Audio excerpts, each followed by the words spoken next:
Baiklah sobat calon guru semuanya, bagi teman-teman yang nantinya akan mendaftar ke dalam formasi P3K Guru tahun 2024, tentunya di sini nanti yang akan bisa mendaftar itu menurut mekanismenya.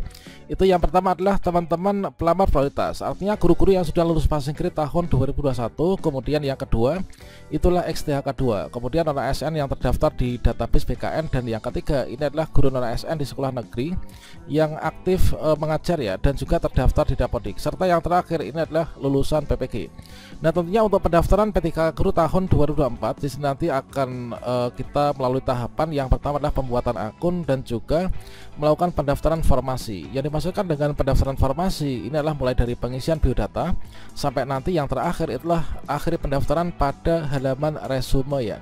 Dan pada video ini kita akan berbagi update informasi terbaru, yaitu terkait tentang persiapan kita untuk melakukan pendaftaran P3K Guru tahun 2024. Nah, kira-kira berkas apa saja yang kita siapkan sebagai guru honorer untuk daftar P3K Guru tahun 2024. Bagaimana informasinya? Silahkan simak video ini sampai selesai. Namun sebelum kita lanjutkan, perlu saya ingatkan, bagi teman-teman yang mungkin baru pertama kali menemukan channel Calon Guru ini, silakan klik tombol subscribe-nya dan aktifkan notifikasi loncengnya, sehingga jika Calon Guru menyajikan update informasi terbaru, kalian tidak akan ketinggalan informasi. Oke sobat calon guru semuanya, seperti yang kita ketahui di sini nanti akan ada berkas-berkas yang wajib kita siapkan ketika ingin melakukan pendaftaran P3K Guru tahun 2024. Nah, terkait tentang tutorial bagaimanakah cara membuat akun SSCSN ini adalah sama dengan cara membuat akun SSCSN pendaftaran CPNS 2024.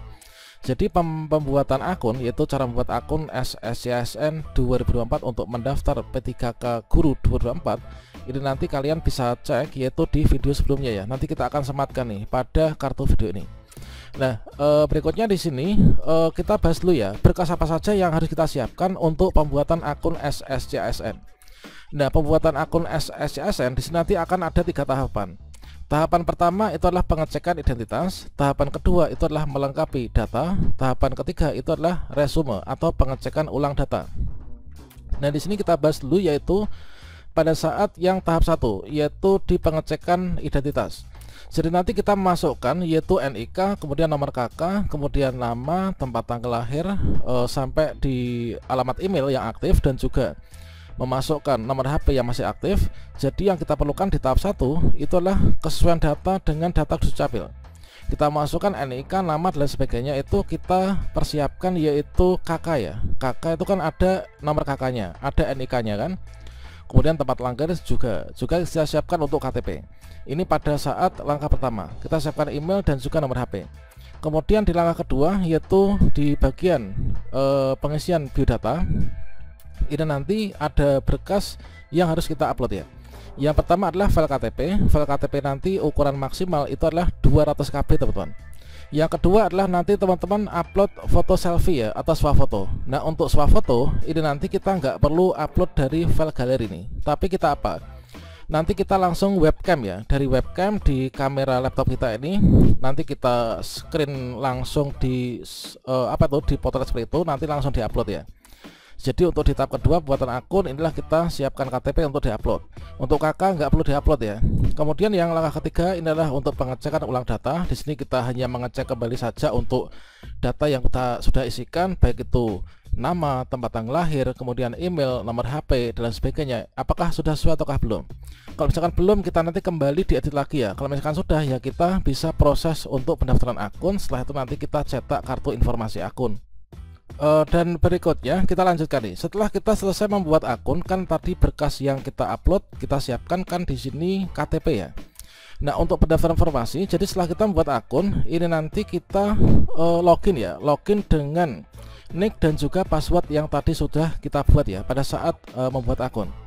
Nah, berikutnya pada bagian ini nanti kita langsung melakukan pengisian biodata SSCSN. Setelah itu nanti kita mendaftar formasi. Mendaftar formasi nanti adalah sebagai P3K Guru ya. Setelah itu nanti kita memilih jenis seleksi ya. Jenis seleksi P3K Guru, kemudian kita masukkan pendidikan, pastikan teman-teman sudah verbal ijazah di info GTK.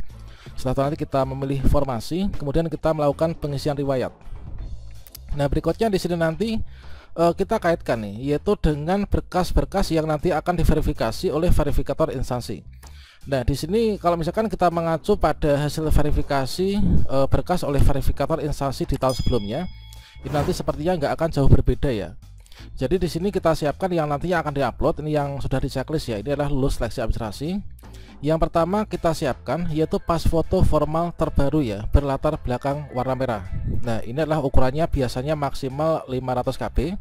Ingat, pas fotonya pastikan terbaru dan juga formal, latar belakangnya, backgroundnya itu warna merah ya. Kemudian yang kedua, kartu tanda penduduk. Nah, kartu tanda penduduk di sini adalah ukuran maksimal itu 500 KB. Nah, untuk ukuran minimal itu adalah 50 KB ya. Nah, ini adalah untuk maksimal 500 KB. Jadi berbeda dengan file KTP. Kalau misalkan kita upload pada saat pembuatan akun itu kan maksimal 200 KB nih. Tapi ketika upload di bagian syarat dokumen yang nanti akan diverifikasi itulah 500 KB. Kemudian teman-teman nanti persiapkan yaitu surat pernyataan. Nah, tentunya surat pernyataan ini sesuai dengan persyaratan instansi dan sudah ditandatangani dan juga dibubuhi dengan e-materai. Nah, kalau misalkan kita mengacu pada pendaftaran CPNS yang kemarin baru saja selesai ya, ini ketika di pertengahan jalan pendaftaran itu kan untuk pembelian e-materai itu kan agak ada kesulitan ya di periodenya. Kemudian di tengah perjalanan itu diperbolehkan untuk mengupload yang menggunakan yaitu materai tempel. Apakah ini nanti kita wajib e-materai, apakah boleh materai tempel ya, kita tunggu nanti informasi ketika pendaftaran P3K Guru sudah dibuka ya. Kemudian surat lamaran, ini sesuai dengan persyaratan instansi. Nah, selanjutnya hal yang sangat penting yang perlu teman-teman perhatikan itu adalah pada poin ini ya. Ini sangat penting banget nih, yaitu surat pernyataan dan juga surat lamaran. Ini ada kata-kata sesuai dengan persyaratan instansi. Nah, tentunya kalau misalkan sesuai dengan persyaratan instansi, jadi teman-teman di sini rajin-rajin untuk memantau website resmi dari instansi yang kita daftar. Misalkan nih, saya akan mendaftar P3K Guru di pemerintah Kabupaten Madiun misalkan. Nah, berarti saya harus memantau yaitu website di sana. Dikarenakan setiap pendaftaran itu nanti akan diberikan untuk format surat pernyataannya itu seperti apa, surat pernyataan yang dimaksudkan itu apa saja. Apakah hanya surat pernyataan 5 poin? Apakah ada tambahan surat pernyataan tidak pindah setelah sebelum 10 tahun? Apakah ada surat pernyataan keaslian berkas ataukah apa? Jadi kita mengacu di sana. Surat pernyataannya itu ada berapa file, berapa lembar gitu ya. Termasuk juga untuk surat lamaran nih. Surat lamaran juga tentunya masing-masing instansi ini memiliki format masing-masing. Jadi kita harus memantau mengambil formatnya itu ya dari instansi yang kita daftar ya. Nah, selanjutnya disinilah ijazah asli ya. Nah, ini ijazah asli di-scan. Kemudian yang terakhir adalah transkrip nilai asli yang di-scan. Nah, pastikan di sini dikarenakan seluruh berkasnya yang diminta adalah asli, jadi kita uploadnya yang asli ya. Asli itu berarti berwarna, tidak hitam putih atau mungkin juga tidak fotokopian legalisir. Itu biasanya kita nggak lulus seleksi administrasi. Jadi di sini nanti kita upload yang ini ya. Dan berikutnya kalau misalkan kita mengacu pada persyaratan pendaftar P3K Guru tahun 2024 sama halnya dengan pendaftaran P3K jenis yang lain baik itu nakes maupun juga teknis, dikarenakan di sini dipersyaratkan yaitu memiliki bidang kerja yang relevan ya. Nah, di sini memiliki bidang kerja yang relevan. Ini biasanya ini nanti kita dibuktikan dengan apa? Yaitu dengan surat pengalaman kerja biasanya. Nah, kalau misalkan kemarin tuh surat pengalaman kerja, kalau misalkan di tahun sebelumnya itu di bagian riwayat pengalaman ya, di sana itu kita upload bisa pengalaman kerja atau mungkin SK atau mungkin juga kontrak. Nah, untuk tahun ini nanti kita pantau apakah yang diminta pengalaman kerja ataukah boleh SK kontrak ataukah SK honorer. Namun di sini kalau misalkan saya mendaftar P3K Guru dengan ijazah S1 berarti di sini adalah minimalnya 2 tahun ya. Nah, nanti kita persiapkan nih yaitu pengalaman kerja di bidang relevan dibuktikan dengan surat pengalaman kerja. Dan kemudian di sini khusus bagi teman-teman yang masuk dalam kategori pelamar prioritas yang dari guru sekolah swasta.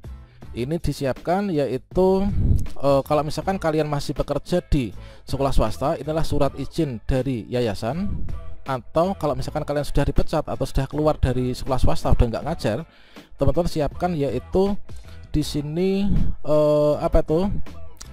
yaitu untuk teman-teman sekolah swasta yang nggak ngajar itu adalah surat dari dinas pendidikan ya. Nah, ini Jadi dari Dinas Pendidikan, surat izin dari pendidikan untuk mengikuti seleksi P3K. Nah, kira-kira itu untuk berkas yang kita siapkan sejak sekarang ya. Ini bisa kita cicil dan pastikan untuk seluruh kualitasnya ini maksimal ya. Semoga tahun ini kita lulus semua ya, P3K Guru 2024 teman-teman.